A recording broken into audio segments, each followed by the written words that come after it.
Tizza bo'g'imi uchun eng xavfli bo'lgan va katta zarar yetkazuvchi 5 ta holatdagi o'tirish. Birinchi holat chuqur cho'kkanlagan holatda uzoq muddat davomida o'tirish.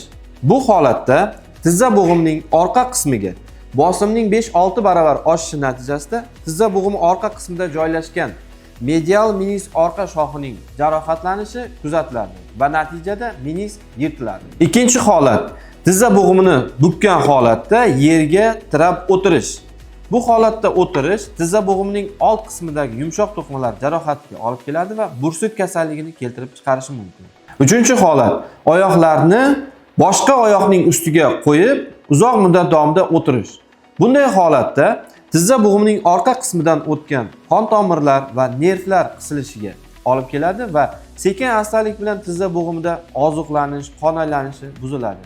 Va bu esa tizza bo'g'imining tog'ay qismining yemirilishiga sabab bo'ladi. To'rtinchi holat bu holat tizza bo'g'imini haddan ziyod bukkan holatda polda yoki divanda uzoq muddat davomida o'tirish.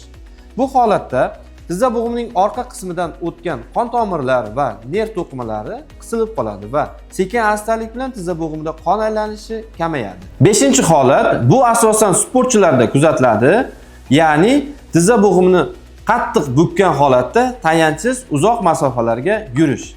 Bu holatda tizza bo'g'imi boylamlariga, oldingi xochsimon boylam va yon boylamlariga nagruzka oshib ketadi va tizza bo'g'imining nostabilligiga olib keladi. Tizza og'rig'i tasodifiy emas. Ko'p holatlarda tizza bo'g'imidagi og'riq sababi noto'g'ri o'tirish bo'lishi mumkin. Agarda sizda va yaqinlaringizda tizza bo'g'imida og'riq, shish yoki harakatlar cheklanishi kuzatilayotgan bo'lsa, bizga murojaat qilishingiz mumkin.